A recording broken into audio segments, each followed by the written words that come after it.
In a card room, a woman's gloves are a kind of testimony, and the table reads them before she has played a trick. They say what her hands do, and what she is worth.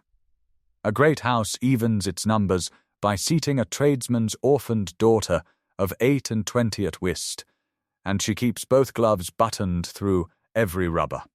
Her cousin is losing badly and enjoying an audience, and decides the company deserves to see what is under the right one. A duke at the next table, losing quietly because he cannot stop watching her, does not laugh. The room believes it is looking at proof of a low place. It is looking at the opposite, by a light it does not know it owes her.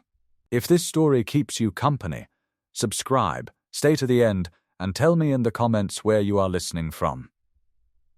Longmere, in the county of Wexham. November, 1816. Rain moved across the tall windows of the card room, and the fire had been banked twice since supper. Rosamond Kelver held the second table in plain dove grey muslin, a white fichu at her throat, her spine straight and both gloves buttoned to the wrist. Longmere had asked her at 4 days' notice, because a fifth table will not make itself, and Lady Marchmont's numbers were odd. Her cousin had written it plainly. Come Thursday, we are short a player. She had walked the last half-mile from the lodge gate rather than pay for a chair, and scraped her hem clean in the passage before a footman could see it. Then she had gone up into a room lit like a chapel at Easter. 30 guests, 4 tables. On hers stood a gilt candelabra of 8 beeswax candles, and a sconce behind her carried 3 more, and the light came down on the green baize so evenly that every pip read clear. Hearts are trumps, said the woman on her left. Rosamond had counted them already. She had learned whist at a kitchen table from a father who counted everything, and she counted still, cards played, cards out, the 2 knaves not yet shown. She won the odd trick, and did not remark upon it. 1 table over, the Duke of Ashcombe lost his 3rd rubber of the evening. He had a good hand and no attention to spare for it. Twice his partner had to name the suit twice. Prudence Fanshawe sat across from Rosamond in coral silk, losing 11 shillings she did not have. She had been losing since 9, and getting louder about it since 10, and by 1/2 the room had begun to attend to her, which was the only stake she truly played for. You are fortunate tonight, cousin, Prudence said. I am attentive tonight. It is the same thing, when a woman has nothing else to attend to. Someone laughed. Rosamond dealt. The next hand went badly for Prudence, and the one after that worse. She threw in a card she should have kept, and saw it, and looked for somewhere to put the feeling. Do you never take your gloves off? She said. Not for cards, not for supper.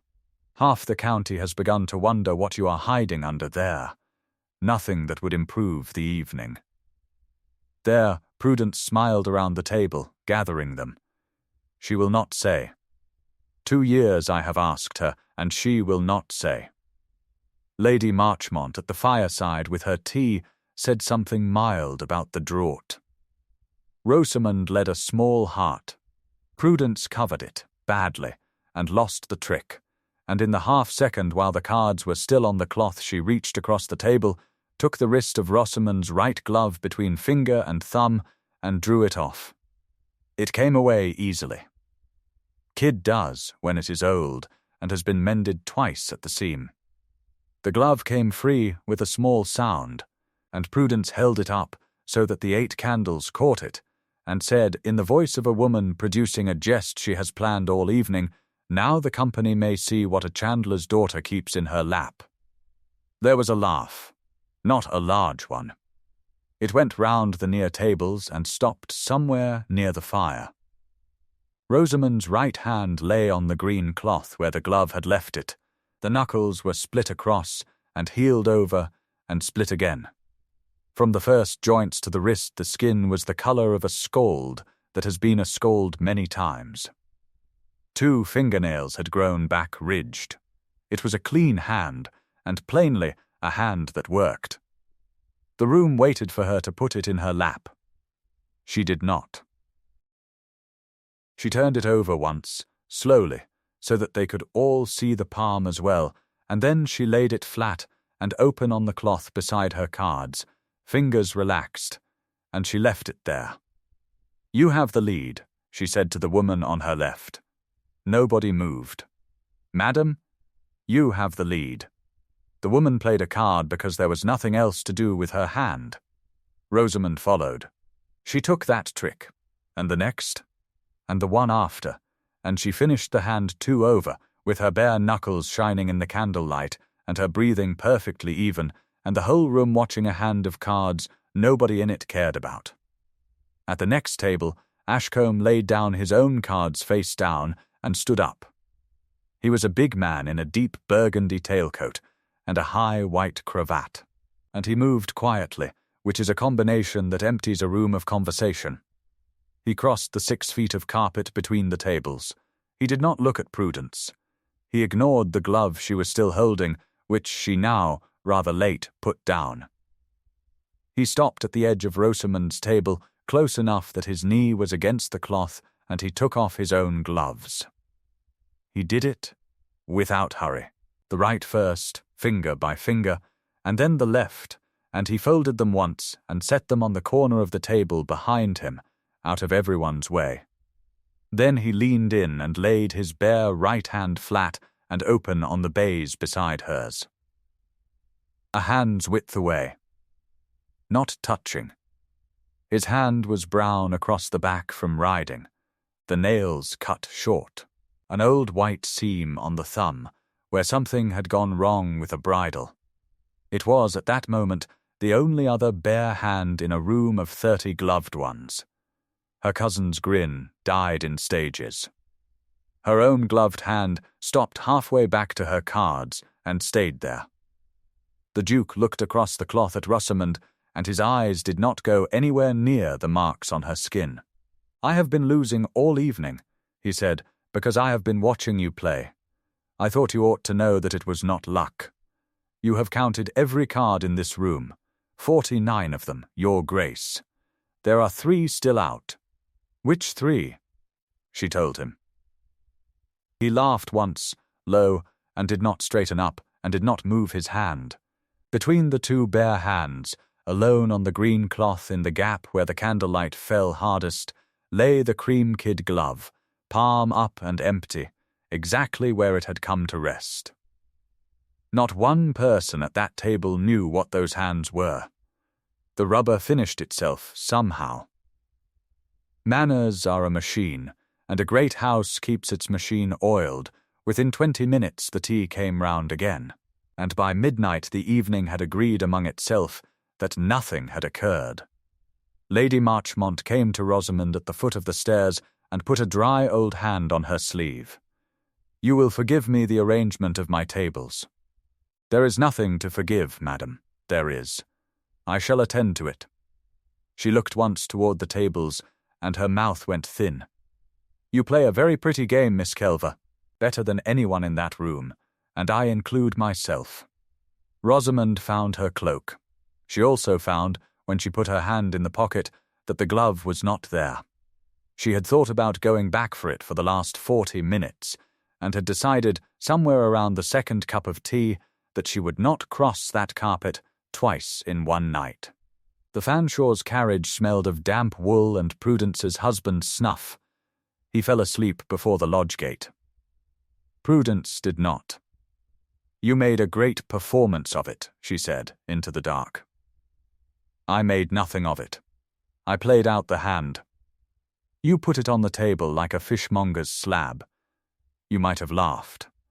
If you had laughed, it would have been a jest, and everybody would have gone on to supper. It was not a jest. It was a jest until you decided to be dignified about it." Prudence pulled her furs up. "And now Ashcombe has made a scene in Lady Marchmont's card-room. It will be repeated at every table in the county by Sunday, and I shall be the woman who caused it. You will be the woman who did it. I shall be talked about, which is worse and much less useful. You might have said thank you. He was being kind to you. Rosamond watched the black hedges go past. He was not being kind. He was making a statement about arithmetic. You do not know what men are being. That, Rosamond thought, was probably true, and it was the last thing either of them said. Corston is 9 miles from Longmere, and the chandlery stands at the low end of the market square, where the ground slopes to the beck and the smell can go away downhill.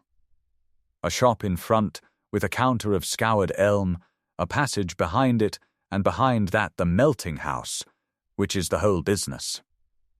She was in it at 5 the next morning, as she was every morning, with her sleeves rolled and her hair tied in a cloth. The tallow had been rendering since the night before.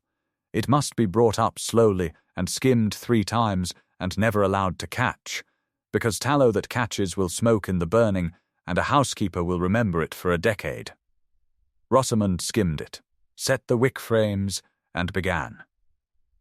Dipping is repetition and arithmetic together. 9 rods, 6 wicks to the rod, into the vat and out and hung to cool, down the line and back and in again, each pass adding a skin no thicker than a fingernail paring. 22 passes for a candle of the middling sort. She had done it since she was 11, and could tell by the weight in her forearm when a rod was ready. Wax was the other trade, and the better one. Beeswax does not dip. It is built by hand around a hanging wick, basted and rolled on a wet board and basted again, and it is the difference between a farmhouse and a ballroom. Wax burns clear. It does not gutter or stink, and it need not be snuffed by a footman trying not to be seen doing it. The trick of it, her father used to say, is not the wax. Anybody can buy wax. The trick is the wick.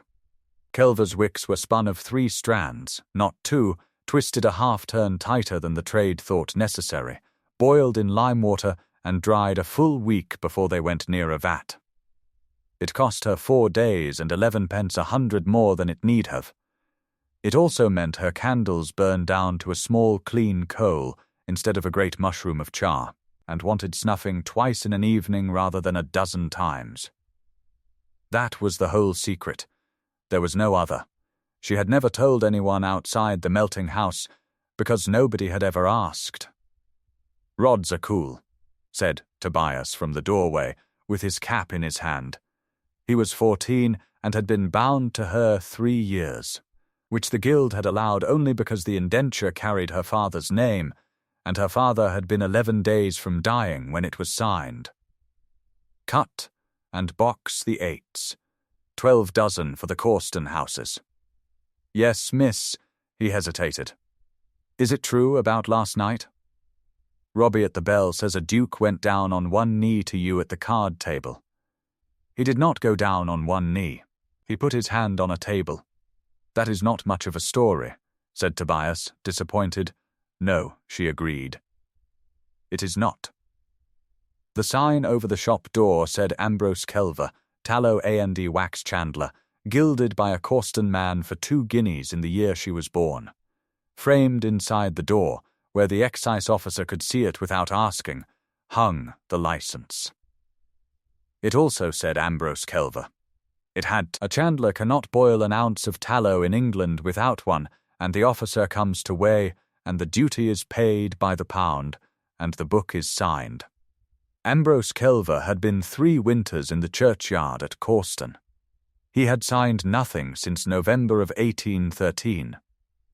The officer, a decent tired man named Weeks, had come every quarter since, and had weighed, and had held out the book, and had looked at the wall while she wrote her father's name in her father's hand. She had learned it at 9 years old, to copy his orders when his eyes began to fail. Weeks had never said a word about it. At 7, Paget's cart came down the square. Paget himself came with it, as he did 4 times a year, and stood in her shop in a good greatcoat with his hat still on. He was 55, and he smiled the whole time he was in a room, at the counter, at the boy, at the weather. 12 boxes of wax and 40 of tallow, he said. and I hear you have been at cards. I have been at work since 5. The county is talking of nothing else. He ran a thumb along a boxed candle, testing the finish, finding it perfect, as he always did. A duke. At a card table. Over a glove. Over an arithmetic problem.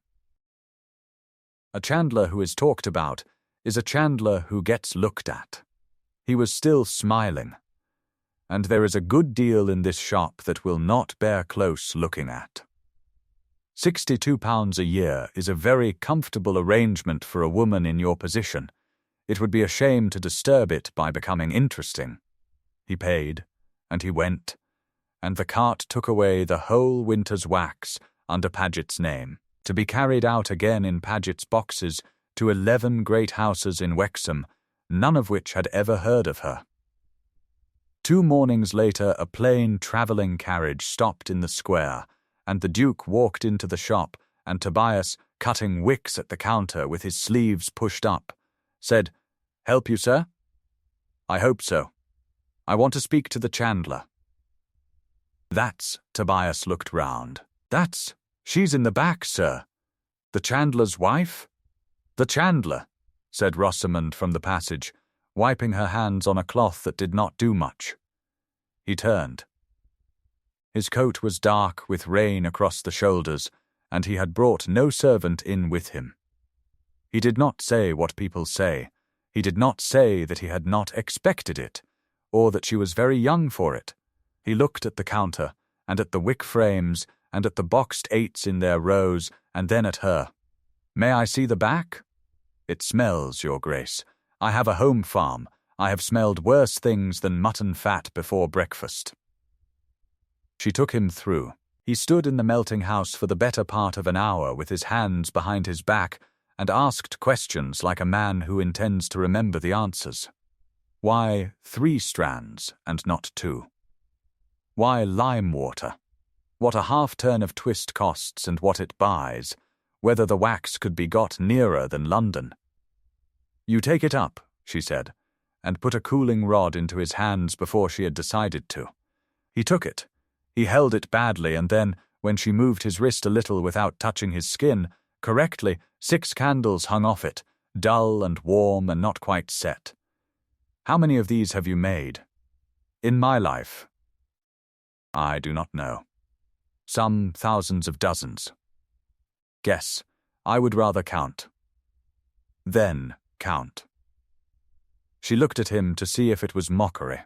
It was not, and something in her chest turned over, and she put it back where it belonged. 216 candles a batch, 4 batches a day in the season, 5 days in 6. She stopped. "It is a large number, Your Grace, and it will not sound like modesty.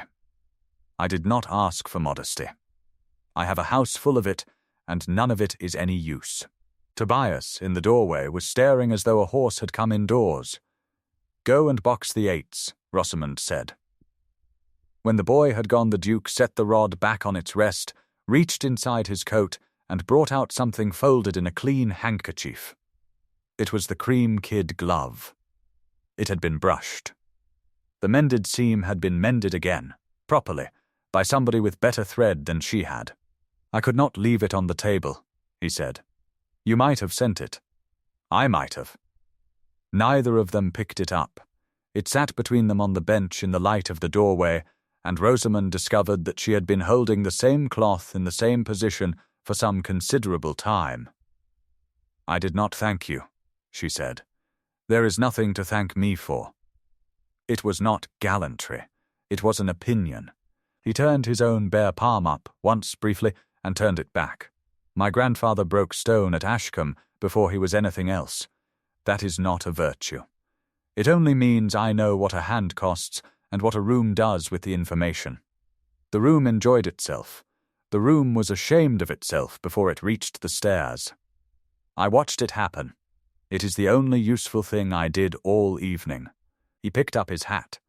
"Now I have been told for 3 years that I burn the best light in the county, and until Thursday I never wondered who makes it. I should like to open an account here, Ashcombe already has an account, Your Grace. With Mr. Paget, then I shall have one with the chandler instead. Who signs? Rosamond did not answer at once. Miss Kelver. When may I speak with Mr. Kelver? Behind him, in the shop, Tobias had stopped boxing candles.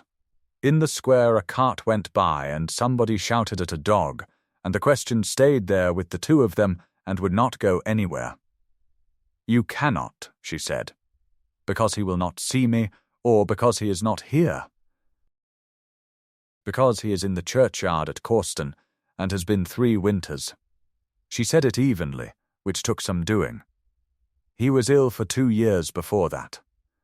I have run this shop since the summer he could not get up the stairs, and alone since he died. The Duke stood very still. The sign says Ambrose Kelver, she went on, because a sign may say what it likes. The license says Ambrose Kelver, because the excise will not grant one to a woman, and nobody in that office has thought to ask why the same hand has signed the book for 3 years. The indenture says Ambrose Kelver, which is the only reason that boy in there has a trade. And every account in the county says Paget, because the wax chandlers of Wexham will not deal with me and Mr. Paget will, at £62 the year, out of which I keep 2 people and a copper and a horse. 62. For the whole of it. Wax and tallow, carriage included. He was quiet for a moment. She could hear him doing the sum and roughly where in it he had got to. I am charged 148, he said. I know. I have seen his book. You have seen his book, and said nothing. To whom, Your Grace?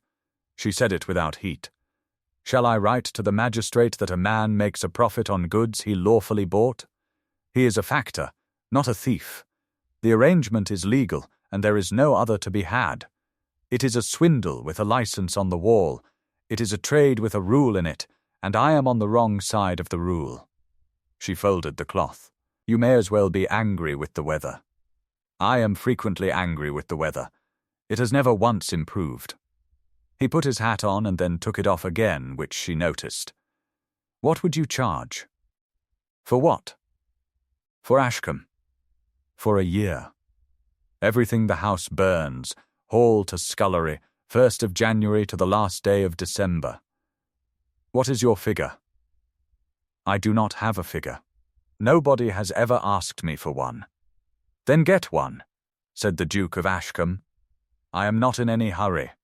I would rather have it right than have it Tuesday. He went out. Rosamond stood in the passage with a folded cloth in her hands and her father's name over her head in gold leaf, and no idea what she was feeling, except that it was uncomfortable, and she did not want it to stop. By Sunday the county had a version, and the version was not hers. In it, Prudence Fanshawe had made an unlucky little joke of the sort made at every card table in England, and her poor cousin, the chandler's girl, quite alone in the world, had taken it hard, and the Duke had done something charming to spare her. 2 women wept over it at Corston Market. A third said it showed his breeding. The word was pity, and the word did all the work. It reached her over a counter 4 times in a morning from women buying rushlights. Prudence came on the Wednesday. She stood in the shop and did not sit down. I am sorry for the glove. It was badly done and I was 11 shillings down, and I have a husband who does not ask what I lose because he does not want to know the answer. She said it flatly, which was the most honest Rosamond had ever heard her. Now the other thing. He is a duke, Rosamond, I am aware of his rank. He mentions it less often than you do. He is 34 and unmarried, and there is not a house in 3 counties that has not had a daughter dressed for him. And he came to this shop. Prudence's mouth did something complicated. Do you know what they will say when he stops coming? That she got ideas. They will say it for 20 years, and you will still be behind that counter. He has ordered candles. He has not ordered anything. He has been amused. Then I shall be amused too, and afterwards I shall have sold some candles. Prudence looked at her for some time. You have never in your life let anybody help you. That is not true, Rosamond said. Nobody has ever offered. Paget came the following week, ahead of his quarter, and his cart stayed in the square with the horse in the rain. I hear Ashcombe's carriage was outside this door. It was. And what did his Grace want in a tallow chandler's melting house? He wanted to know why his candles do not smoke, and I told him about wick.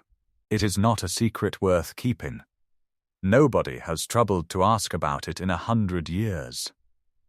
You told him what you are paid, I dare say. He worked it out. He is not slow. No. Paget set both hands on the counter, still smiling, and Rosamond saw that he had not come about the wax at all. Let me be a friend to you for 1 minute. I do not begrudge you a duke's carriage in the square. But we both know what stands framed inside that door, and whose hand has signed the excise book for 3 years, and I should not care to explain that arrangement in a public place. Nor would you care for the boy to lose his indenture over it, since it is in the same name. You have known about that for 3 years. I have, and I have said nothing, and I have paid you every quarter day without fail. He straightened his gloves. That is what an arrangement is. It goes on exactly as long as everybody is content with it, and if I am not content, then it becomes a subject, said Paget pleasantly, and subjects are very hard on a woman and no trouble at all to a man. 12 boxes at Christmas as usual? 14, said Rosamond. You have been ordering 12 and selling 14 for 2 years, and I have carried the difference.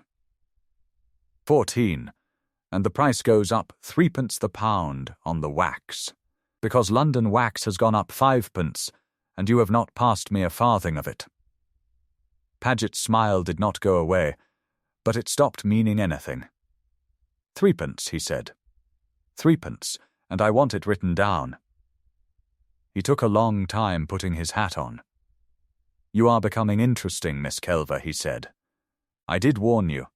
The card at Longmere came on the 1st of December, and it was not addressed to Mrs. Fanshaw's party. It was addressed to Miss Kelver, in Lady Marchmont's own crabbed hand, and at the bottom, underlined once, it said, I have arranged my tables myself this time. The second card night was brighter than the first. Longmere had every sconce alight in the hall, in the card room, in the passage between, and the wax on the whist tables was new. And the whole house had that still, clean, honey-coloured glow a great house only gets when nothing in it is guttering. Rosamond knew the smell of that room from the door. She had made every candle in it, in a shed behind a shop 9 miles away, between 5 and 11 in the morning over 5 weeks in October, and had carted them to Paget's warehouse, and had been paid, and had gone home. The Duke was there and did not play. He stood by the fire with a cup he did not drink, and twice Rosamond looked up from her cards and found he had been watching her too long for either of them to pretend otherwise. Neither looked away first. It went on a beat too long, and then a beat longer, and she felt it in the back of her neck, and she played a card badly for the first time in 11 years. Prudence saw it. Prudence saw everything of that kind. At the third rubber, Lady Marchmont called for the candles to be seen to, and a footman came round with the snuffers and had almost nothing to do, and said so, like a servant who has been asked a question by a duke and is enjoying it.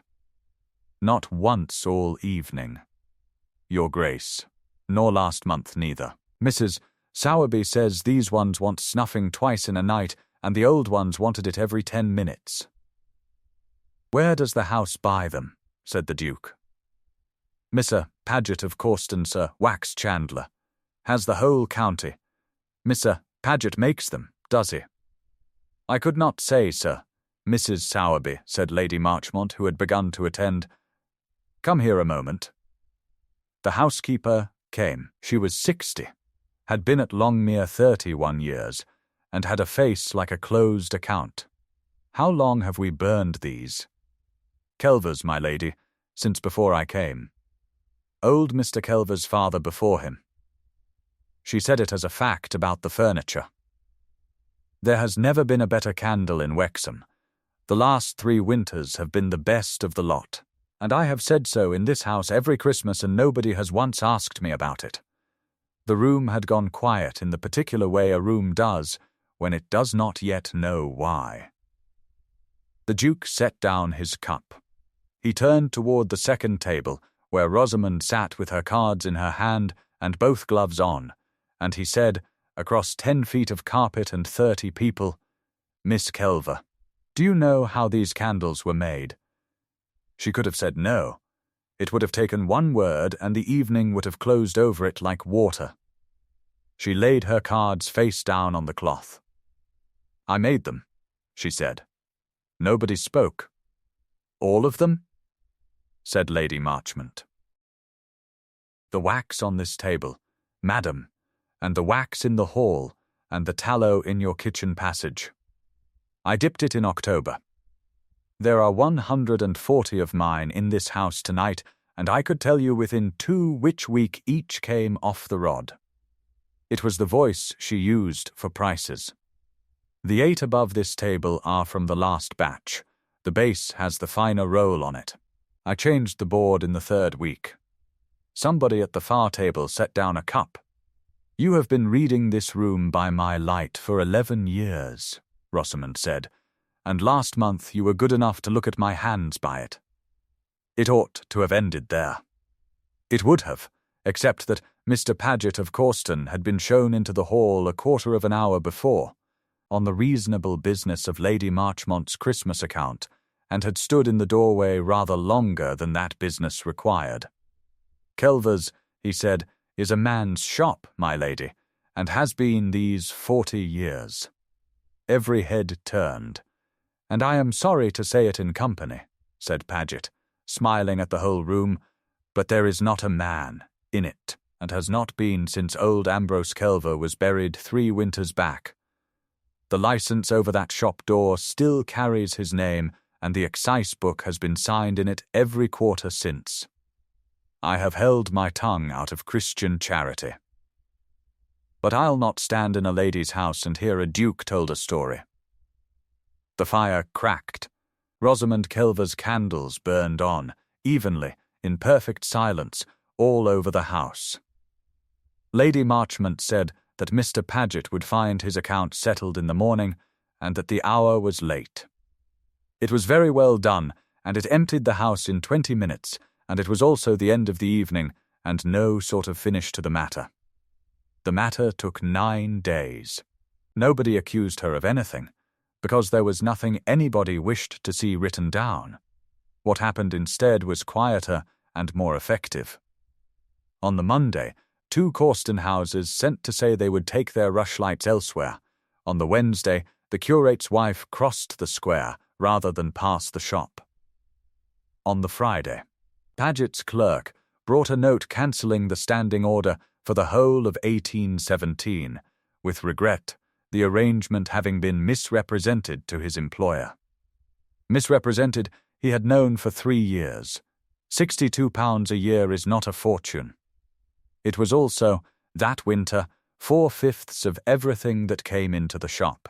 Rosamond sat down at the counter on the Friday evening with the day book and a stub of pencil, and found out exactly how bad it was. Wax bought and unsold, £41. Tallow rendered and boxed, £7 odd. The quarter's duty due to Weeks in January whether she sold an ounce or not. Tobias's keep. The horse. She could last until March. In March she would have to sell the copper, and a chandlery without a copper is a shop that sells other people's candles. She did not cry. She noted that she wanted to, and that it would take about 10 minutes she did not have, and she went to bed.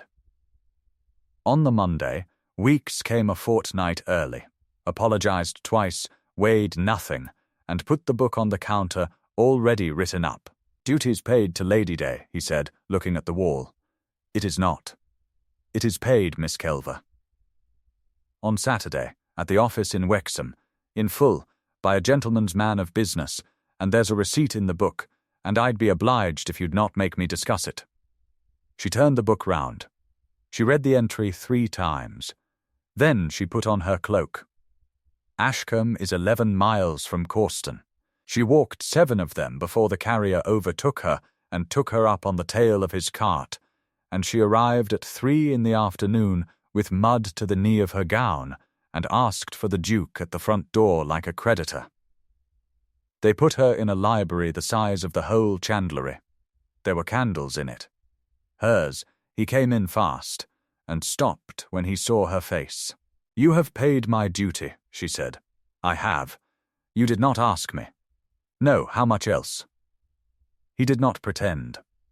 "Paget's warehouse held 400 weight of your wax that he meant to let spoil to make a point. I bought it at his price.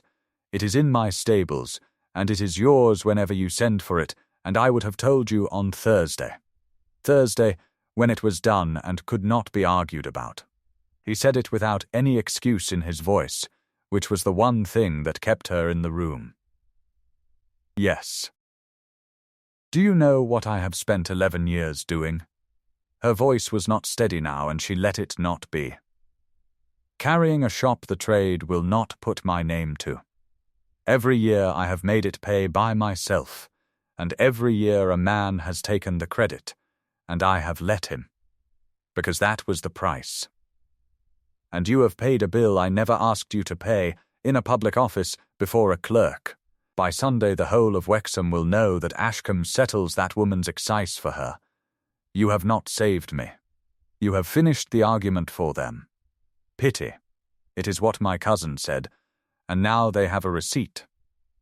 He was white to the mouth. "I made the wrong choice," he said. "Yes, you should have the whole of it, because half of it is worse. I did not do it because I thought you weak. I did it because I could not sit at Ashcombe with 400 of your candles burning and watch you lose everything for telling the truth in my hearing. I was afraid, and I was quick, and this time being quick was no use at all." He put his hands behind his back. "It was my fear, and I spent your name on it. Tell me what to do." Rosamond looked at the candles in the sconces and made herself count to 4. "Undo it," she said. "The duty is paid. It cannot be unpaid. Then I will pay you, quarter by quarter, out of what the shop earns, and you will take it, and you will give me a receipt each time in your own hand, and I will buy back my own wax at what you gave for it, and it will not come out of your stables until it is paid for. That will take you 2 years. Then it will take 2 years." Rosamond, it was the first time he had used her name. She heard herself hear it. "And you will not," she said, "do anything else for me. Not one word to a housekeeper, not one hint at a dinner, not one quiet arrangement made kindly behind my back. If a single order comes to that shop because a duke leaned on somebody, I will send it back, and I will simply stop speaking to you. That is a hard bargain. There is no other on offer. Everything else you can have." He looked at her for a long moment, and then he did something she had not expected. He laughed. Once. Not happily. "Everything else," he repeated. "Have you any idea what you have just said?" "I know exactly what I have said." Her face was burning, and she did not look away. "But I will not have it while I am standing in your library with mud on my hymn and your money on my name. Ask me again when I can answer standing on my own floor." She got as far as the door. "Miss Kelver." "Your Grace." "My figure," he said, "for the year. You never gave it to me. I want it to be a price, and not a favour, and if it is a farthing under what it is worth I shall know, because I have paid Paget's price for 4 years." She went home on the carrier's cart in the dark, and did not sleep, and at 5 in the morning she lit a tallow 8 of her own making and sat down at the counter with a sheet of paper. It took her 4 days. When it was finished she had 1 sheet, weights down the left and money down the right, nothing on it a housekeeper could not check against her own still-room book, and a figure at the foot for a year of light in a great house, hall to scullery. Then, She did it again for a house half the size, and for a rectory, and for an inn. Then she made 11 fair copies and signed every one Rosamond Kelver, Chandler, Causton, which was a signature that did not legally exist. She went to Longmere first, on foot, on the 2nd of January. Mrs. Sowerby took her into the still room and read the paper twice with her spectacles down her nose. £88, she said. We are billed 182, and Longmere is a smaller house than Ashcombe. I know what you are billed. I have been paid for what you burned since before your last cook came. Then I have been robbed in my own still room, and I am 61 years old, and I do not like to be made a fool of. Mrs. Sowerby folded the paper. Her ladyship will have this tonight. And Miss Kelver, she paused at the door. I have a sister housekeeping at Wexham Park and a cousin at the rectory. Get your paper into their hands, not Mr. Paget's. The next was harder. Mr. Rendell had clerked for Paget 9 years, and he came to the chandlery at night with his collar up, and would not sit down. I am not a brave man, Miss Kelver. I have not asked you to be. He has me for another 2 years, and then I have a nephew to place.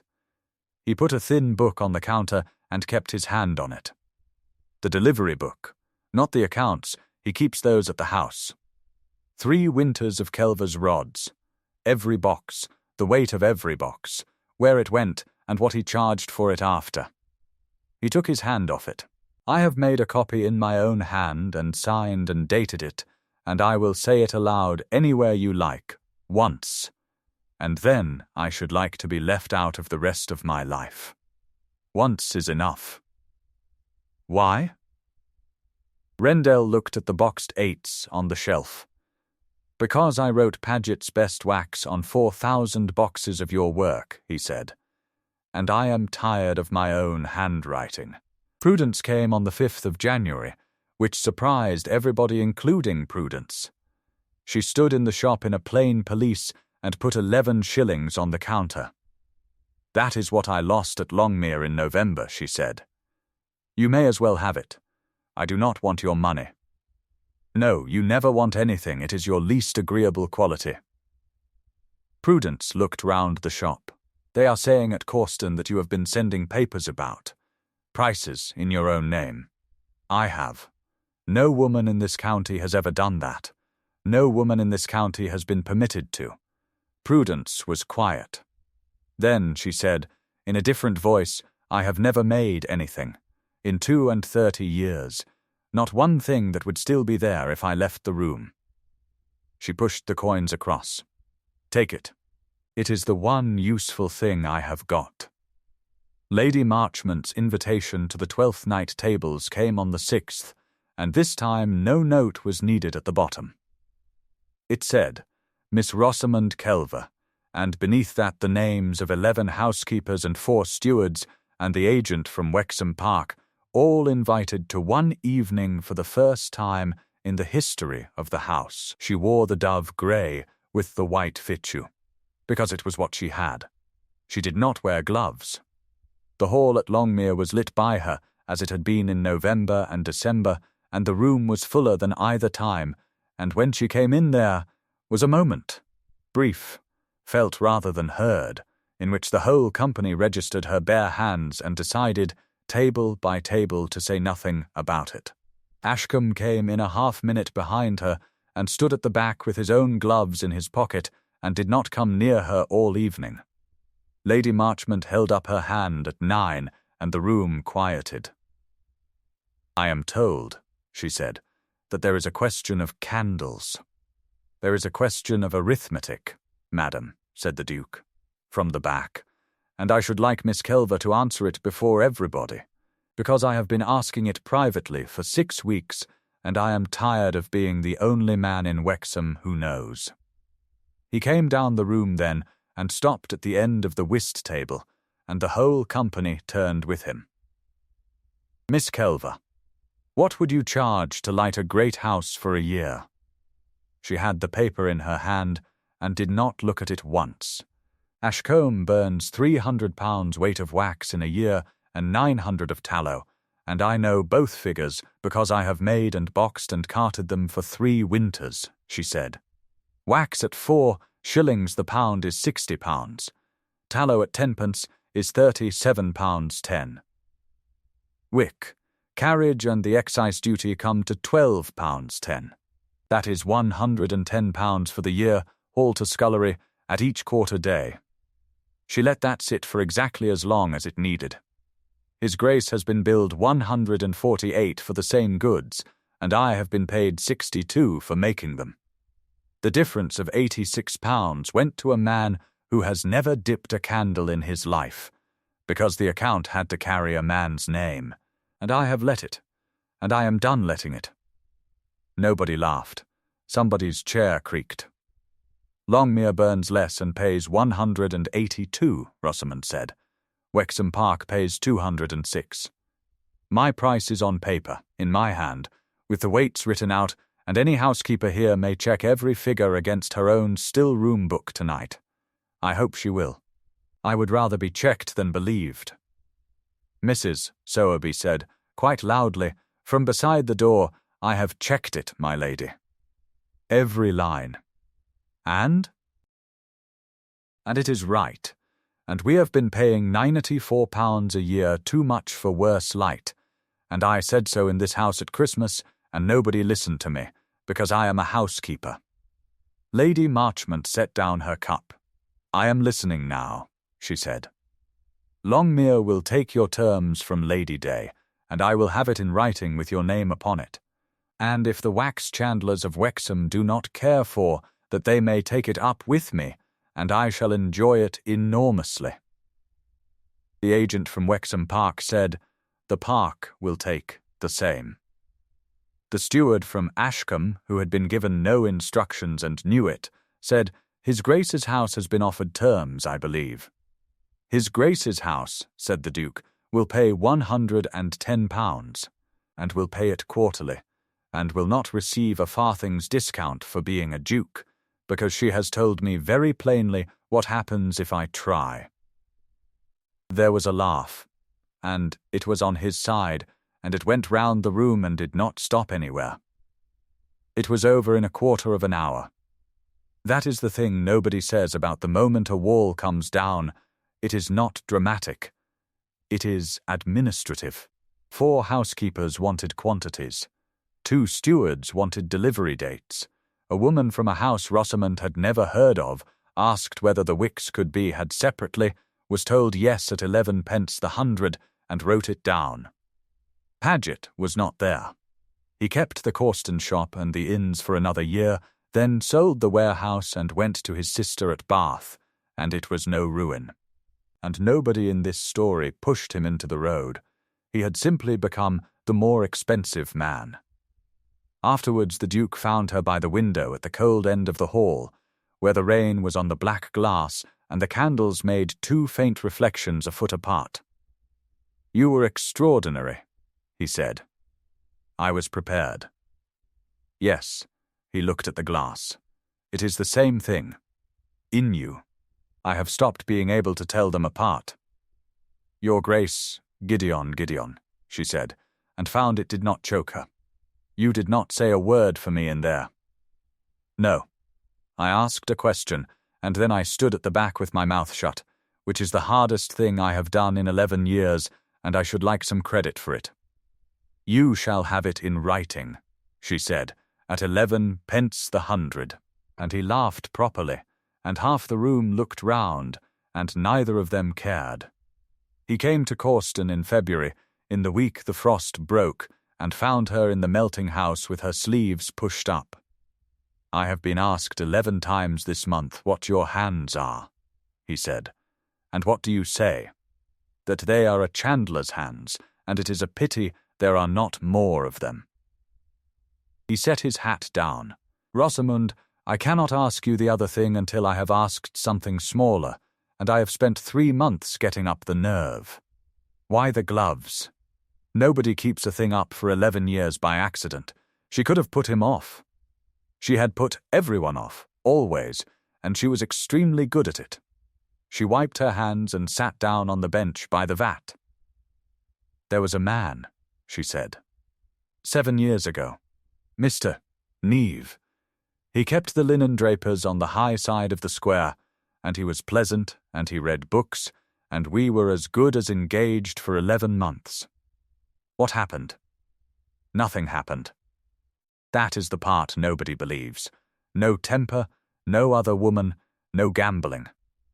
He came to the shop one evening in the September my father first could not get up the stairs, and I had been at the copper since 4, and he took my hand and turned it over and studied it, and he said, kindly, he was always kind, 'You will want to keep those out of sight, Rosie, if we are to be among better people.' The Duke did not say anything, which was correct. I was 20. I cried for an hour, and then I came down and bought 2 pairs of kid gloves out of the week's takings, which we could not afford, and wore them everywhere for 11 years. That autumn my father got worse, and I worked like a horse to keep the shop, and the more I worked the worse the hands got, and the tighter I buttoned the gloves. She turned her palms up on her knees. He married a girl from Wexham with very good hands, and I have never once wished him ill. I was not brave. I agreed with him, and went on agreeing for 7 years after he had stopped being anybody's business. And your cousin pulled the glove off. And I discovered, in about half a second, that I had been carrying something enormously heavy for no reason at all. She almost smiled. It is a very stupid feeling. I would recommend it. Gideon crossed the melting house and crouched at the bench, so that his eyes were below hers, which no man of his rank had ever done in that building. He pulled off his right glove and held out his hand, palm up, and waited. He did not take hers. He waited. She looked at the scarred brown palm for a long moment. Then she put her right hand into it, bare into bare, the split knuckles and the ridged nails and the whole 11 years of it, and his fingers closed and did not flinch, and neither of them said anything. "I have wanted to do that since November," he said at last. "You waited a long time. You had not offered." Later that month she had the sign taken down and re-gilded. It cost her 3 guineas, which she could suddenly afford, and Tobias sat on the step and watched every hour of it as though it were a hanging. She did not put Rosamund Kelver where Ambrose had been. She had it done as her father would have had it done, which was the only argument she and the painter had. Kelver, tallow A&D wax chandlers, Ambrose, A&D Rosamund his daughter. Weeks came in April with a paper from the office at Wexham that had taken 4 months, 2 letters from a duke and 1 very sharp one from Lady Marchmont to obtain, and he turned it round on the counter with considerable ceremony. The licence was in her name. She read it standing up. "You will want it framed," Weeks said. "I will want it hung where the excise can see it without asking," said Rosamund, "and then I want a pound of wax on that scale, because you are 4 minutes early and I am not losing 4 minutes. Prudence came to the shop in June and put a small parcel on the counter and did not stay. Inside it, cleaned and pressed and lying palm up in tissue, was the kid glove. The mended seam was still there, mended twice, once badly and once well. There was no note. Rosamund put it on the shelf behind the counter, where she could see it from the vat, and it stayed there for the rest of her life, and she never wore it again. He asked her in November, a year to the week from Longmere. He came to Corston in the afternoon and found her boxing 8s, and he had ridden, and he had no gloves on at all, which she noticed before she noticed anything else. "Your floor," he said. "My floor. Your name over the door, and on the licence and on 11 accounts in this county, and Wexham Park has written to ask whether you will take the assembly rooms as well." He stopped. He was. She saw with some astonishment, frightened, "Rosamund, I bought your light for 4 years, and did not know you were alive for 3 of them. And I have thought about that nearly every day since, and I do not intend to spend the rest of my life doing it. Will you marry me?" He did not reach for her.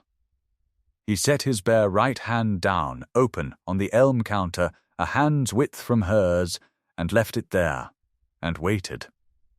The shop smelled of hot tallow. Tobias, in the back passage, had stopped moving entirely and was fooling nobody. "You understand that I will not leave the trade. I have never once asked you to. I have 1,200 acres and no idea what to do with them, and you have a copper and a license and a boy. I know which of us brings more to this. You understand that they will say I have done very well for myself." "They will say it for about a year," said Gideon, "and then Longmere will run out of candles and they will stop." His hand did not move. "It is your answer. I have not got any part of it. Take as long as you like." She looked at the 2 hands on the elm. "Yes," she said.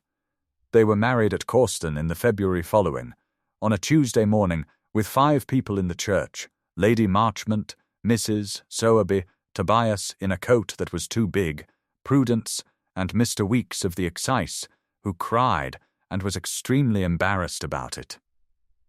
She wore the dove grey. She had been offered silk enough for 3 gowns and had decided against it, and she carried nothing at all in her hands, which were bare, and which everybody in that church had by then seen 100 times and stopped noticing. The glove stayed on its shelf behind the counter, 9 miles away, palm up, catching the light in the afternoons. By the November after that, the accounts of 11 great houses in the county of Wexham were written to Kelver of Corston, and paid quarterly, and signed for in a woman's hand that had signed a dead man's name for 3 years, and did not have to any more. Tobias came out of his time and took the tallow side. The wax stayed hers. The Duchess of Ashcombe was at the copper by 5 most mornings in the season, and there was talk about it in 3 counties, and it changed nothing. And on the long winter evenings at Longmere, in a card-room lit from end to end by her candles, there was a game of whist at which nobody wore gloves, because the hostess had decided it was an absurd affectation at cards. And the county had agreed with her, and not one person in it could quite remember why. This is the story of a woman who was never once ashamed of her own hands, and only agreed to be for a while because somebody kind had asked her to. Not because a duke crossed a card-room. He only put down what he was already holding. Not because her cousin was cruel.